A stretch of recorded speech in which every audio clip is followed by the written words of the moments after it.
What's good, YouTube? Welcome back. Today it is Lazy Daze Tubby doing some solo reactions on my solo channel for you guys today, and we are doing some more Kings and Generals content for you, and it is the early Muslim expansion Khalid part 2 of episode 1 of this series. I'm really looking forward to finding out what more we have in store for us today. If you guys haven't already, please head over to Kings and Generals page. A link will be in the description box down below. I'm really enjoying this so far. I know I've only been through part 1 and we've got plenty to come, but it's a highly requested video from you guys and it does seem very good. If you guys are enjoying my reactions, like, comment, subscribe, hit that notification bell, but I am just going to jump straight into this one. Meanwhile, Shah Yazdegerd, who received Hormozd's letter in late March, decided to send an army under Karinz to reinforce his governor. The speed at which it happened suggests that only the forces around the capital were gathered. According to the sources, Karinz had somewhere between 15 and 25,000 men when he moved south and crossed the Tigris. He was apparently moving towards Uballa to help the governor, but after he crossed the small river named Makil, he encountered the rest of Hormozd's army, led by Kubaz and Anuzjan, some 10,000 troops. Karinz was told about the events of the Battle of the Chains. Simultaneously, a mobile force commanded by Muthanna appeared nearby, probably sent by Khalid to chase the remainder of the Sassanid force and scout ahead, while he was recruiting from the ranks of the Arab tribes in the area of Kazima and Hufir. Which makes sense. We don't know what Karinz was thinking at this point, but it is clear that the Sassanids understood that they were not dealing with a minor raid, and they faced a traditional Bedouin Arab army made up of light cavalry. Catching Muthanna's mobile force in the open field would be impossible, since the Shah's army was considerably slower, so Karinz didn't move to the strategically crucial Uballa to protect it, likely worried that Muthanna would be able to attack his flank and rear. So at least he's like thinking strategically about it. Do you know what I mean? He's not just going in recklessly. The Sassanid general decided to sacrifice Uballa and keep his Sometimes position along the sacrifices river need to be in order made. to prevent Khalid from crossing the Tigris, and also from marching westwards to the most important city of the region, al-Hira. In the meantime, Khalid was informed by Muthanna that a new army was moving to the south. The Sassanid position left him no other way to advance. Using the whole army to take Uballa might have entrapped him, so only a small group was sent to take it, while Khalid went on and united with Muthanna. Okay. The battle that is now known as the Battle of the River took place in the 3rd week of April. The Sassanids had anywhere from 25 to 50,000 troops, depending on the sources, while Khalid commanded around 18,000, as he was able to reinforce his army by recruiting from the local. But he was still heavily outnumbered, even if it wasn't. So even if it's at the 25,000, he's still outnumbered by 7,000. Depending on That's the insane. sources, while Khalid commanded around 18,000, as he was able to reinforce his army by recruiting from the local Arab tribes.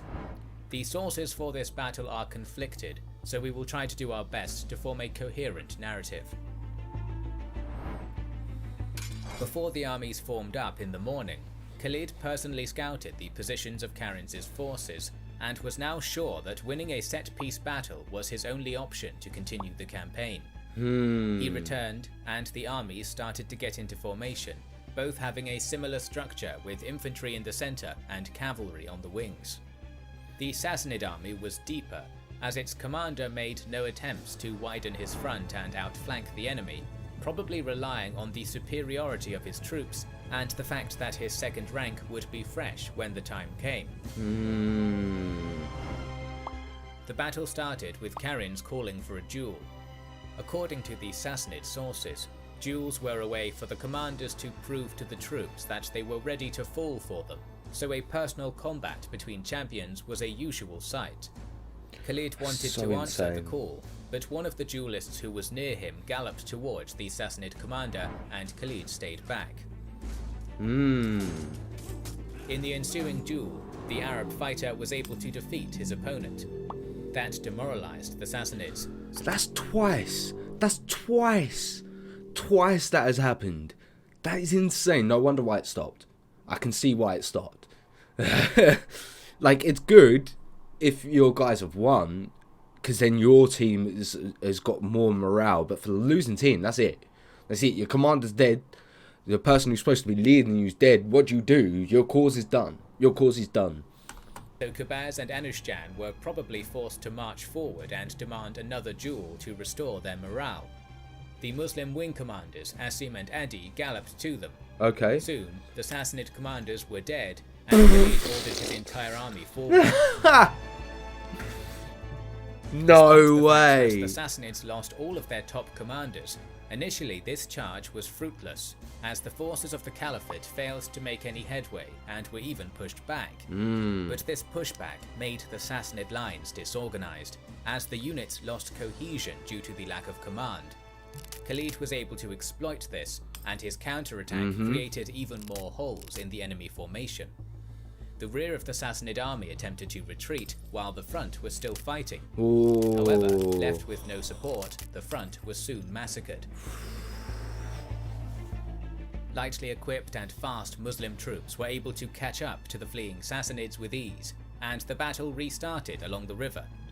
The sources do not give a clear picture of what happened here, but most of the Sassanid losses occurred in that area, as some were killed, some drowned, and some were able to cross the river. By the end of the battle, the Shah's army lost anywhere from 15 to 30,000 troops, while Khalid's casualties were in the hundreds. In the hundreds. In the hundreds. Wow. Khalid is a great commander. No way. After the victory at the Battle of the River, Khalid didn't cross into central Iraq, Smart. probably for a variety of reasons. Firstly, he needed to create a new administration in the region and start collecting taxes. Secondly, moving into the Sassanid Empire would have stretched his supply lines, and would have put him into territory with no Arab tribes. On top of that, Khalid liked to fight on the edges of deserts, which gave him the opportunity to outmaneuver his opponents when needed. The Caliphate's commander established a new authority in the province, with its inhabitants starting to pay the jizya tax. Simultaneously, scouts from the local tribes were sent to the west and north to discover if the Sassanids had more armies nearby. As the Persian road and postal system were probably among the best of their time, the Shah learned about another defeat shortly after, and while Khalid was making his preparations, Yazdegerd ordered the troops from the northern and eastern parts of the empire to march towards the capital, Ctesiphon. A direct attack on the region controlled by Khalid was difficult, as the Arabs now controlled the crossings.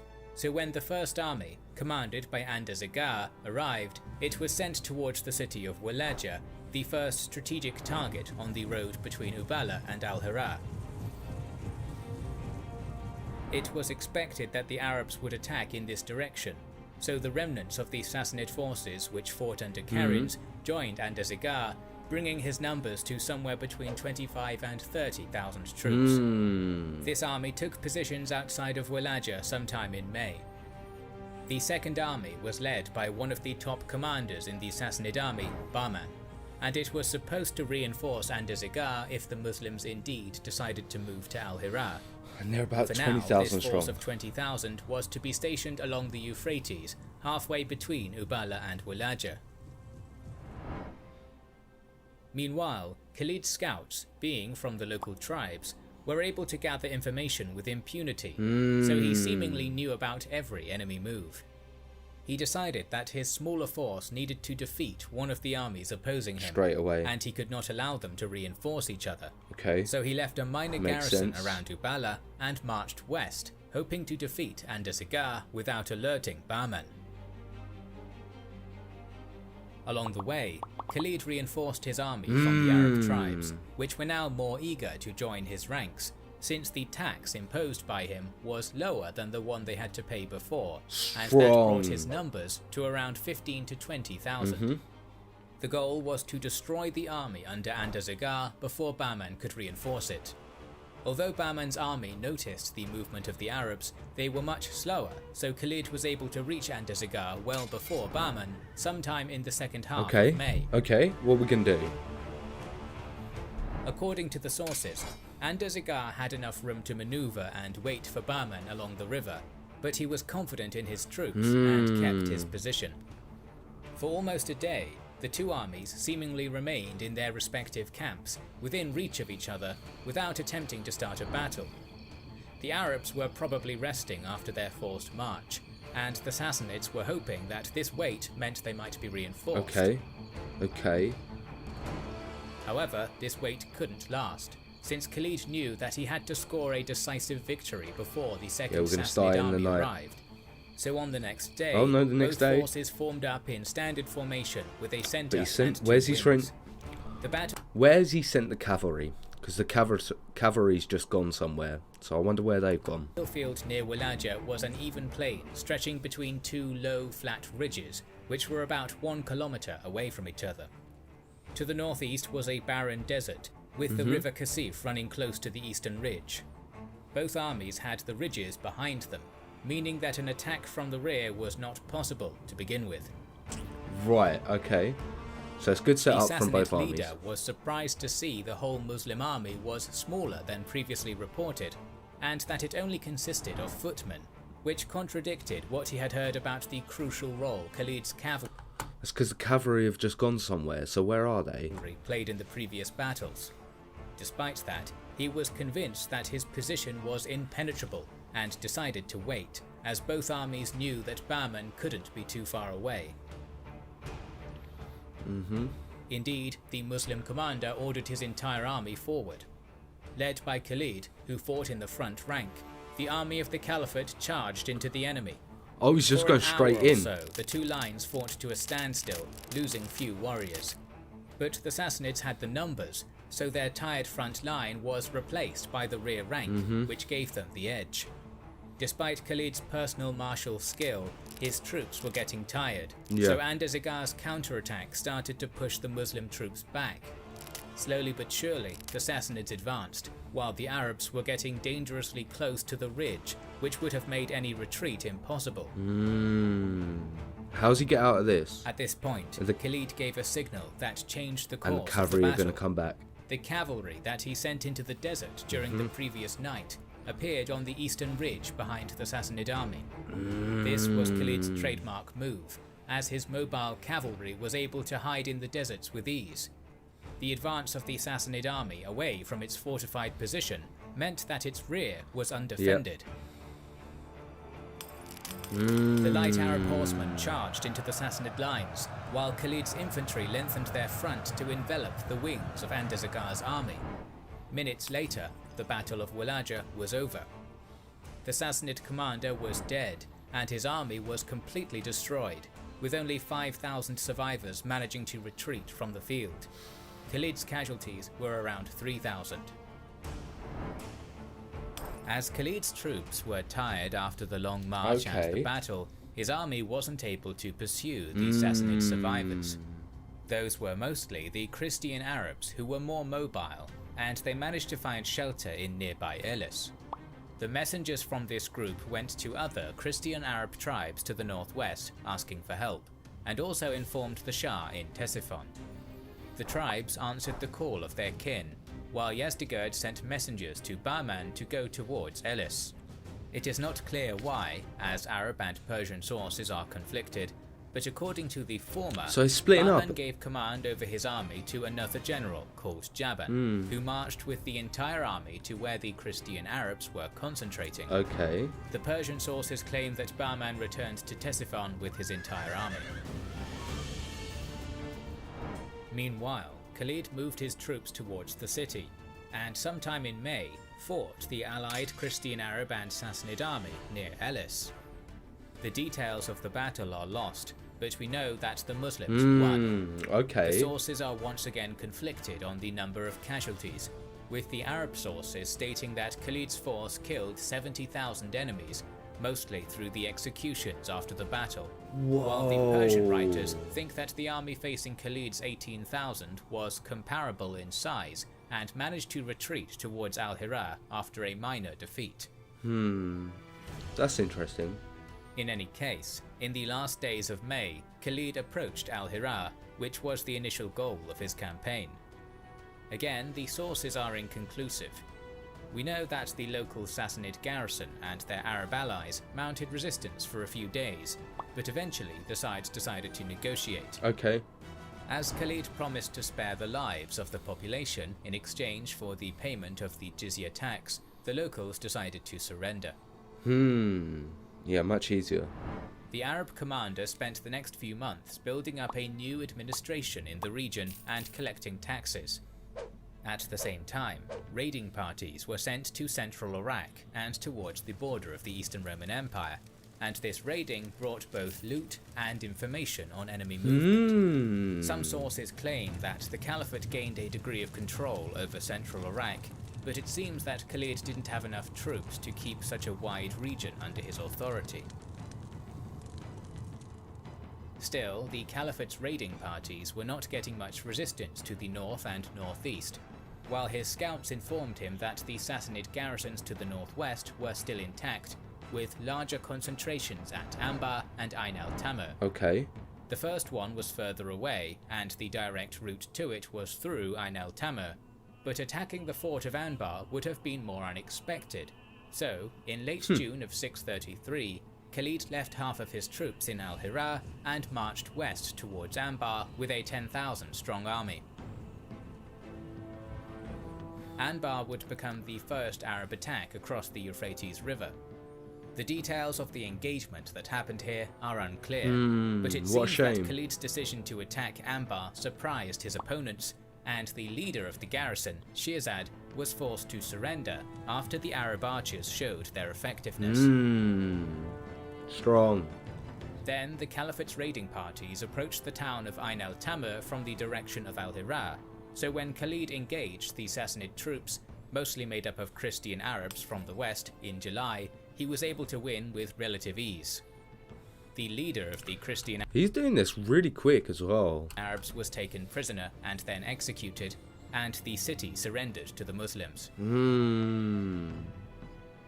Events of the next few months between July and September are shrouded in mystery, as some sources claim that Khalid was staying in Anbar and Ain al-Tamr, slowly setting up the administration of the newly acquired region, which seems uncharacteristically passive for him.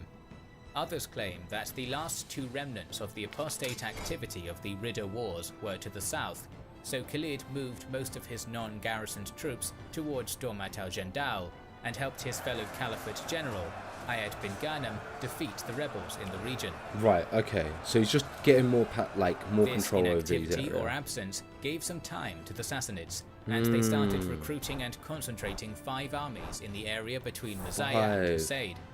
Keka bin Amr, who was left to command the garrison at al-Hira, ordered the raiding parties in central Iraq and the garrisons of Anbar and Ain al-Tamr to take positions to the south of the Sassanid forces, delay them as much as possible, and not allow these 4 small armies to unite into one force. Okay.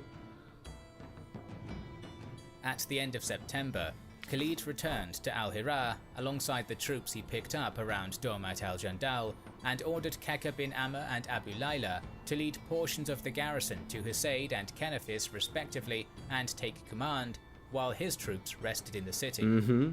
Apparently, small Muslim just making sure his troops get rested as well before he takes on this engagement. Sassanid armies fought minor battles in October, and the Sassanids suffered minor defeats, which compelled them to retreat towards Muzayyah. Okay. Khalid now had an open route to the Sassanid capital, Ctesiphon, but the Sassanid army at Muzayyah and the concentrations of the Christian Arabs in the area between Sani and Zamil were still a threat, so the Caliphate commander decided against attacking Ctesiphon. Leaving his The main position then Sassanid open for army a at counter-attack. Muzayyah probably considered its position to be safe, since it would be difficult to attack them without going through Sani and Zamil. Okay. At the same time, Khalid knew that attacking the majority light cavalry Arab Christians could push them to the north to unite with the troops at Muzayyah, so Khalid devised a plan. His army was already divided into 3 corps, and they moved directly against the Persians using the desert to avoid Sana'i and Zumail. This was technically very difficult, as all 3 corps had to not only bypass the enemy armies without being detected, but also arrive at the decided location simultaneously. It was risky, but the possible reward was also high. Everything worked as planned. Khalid's corps converged on the target at the same time, and during one of the nights in the first week of November, his 20,000 attacked the sleeping Sassanid army of comparable size. The latter was not expecting this attack, and the army of the Caliphate scored an easy victory, killing more than 10,000 Sassanid warriors. That's an easy slaughter. It's such an easy slaughter. If you're catching everyone at night when they're sleeping, they weren't expecting it. You've like gone through the desert. They've had no warning that you're on your way. Wow. After that, defeating a smaller Christian Arab force seemed easy, but instead of confronting them head-on, Khalid repeated his 3-pronged maneuver to avoid losses. Of course. The Muslims suffered minimal losses, do the same. while the Christian Arabs lost more than half of their army. Apparently, a few recent Muslim converts were among the killed, and their families sent an appeal to the Caliph Abu Bakr to punish Khalid. This rejected appeal was sent through the future Caliph Umar, and will become important for our story down the line. Okay, I'm going to try and remember that. So what happened? And their families sent an appeal to the Caliph Abu Bakr to punish Khalid. This rejected appeal was sent through the future Caliph Umar, and will become important for our story down the line. Khalid's mobility and the inability of his opponents to consolidate their forces meant that the region between Muzayyah and al-Hira was now under the control of the Caliphate. We have sparse information on the early administration of these lands. The Muslim sources claim that while the Persians living in the cities were often taken captive and enslaved, the local Arab population was forced to pay the jizya tax, but was otherwise allowed a degree of autonomy and even freedom of worship. More raids were sent across the Euphrates in the next month, while Khalid was contemplating what his next move should be. Attacking Ctesiphon was still dangerous, as that would have stretched the supply lines too much. That made an attack on the only Sassanid target in the area, the city of Firaz, the only option. Firaz was right on the border of the Sassanid and Eastern Roman empires. Khalid and his 20,000 reached the area in December. Once again, the sources are conflicted, but a few details that have reached our times allow us to form a coherent timeline. We know that the local Sassanid and Roman garrisons united their strength on the north side of the Euphrates, while Khalid held the crossing on the other side. Despite the fact that the Muslim sources state that the united Roman Sassanid force was large, it is fair to assume that neither empire could have a large force in the area, since the Sassanids needed those troops in central Iraq, while the Romans were concentrating their own forces on the crucial coastal areas and urban centres already being raided by the smaller Muslim armies. Even with a united force and the inclusion of the local Arab tribes, the allies, led by the Sassanid commander, Hormozd Jadiyy, probably had between 15 and 25,000 troops. For 5 or 6 weeks, the armies remained opposite each other, as neither side had a safe place to cross the river. 5 or 6 It seems that sometime in the 3rd week of January, Khalid slightly retreated from the positions he held, perhaps baiting his counterpart into attacking. Indeed, the allied force crossed the river and formed up against the Muslims. Both sides had a similar disposition, with infantry in the centre and cavalry on the wings. The allied army charged the Muslims, probably hopeful that their heavier equipment would give them an advantage. Slowly but surely, this charge pushed Khalid's lines back. Simultaneously, the Muslim general ordered the cavalry units from the second rank to leave the main body and take position to the far left. The Roman Sassanid army continued to advance, and the Muslims retreated even further.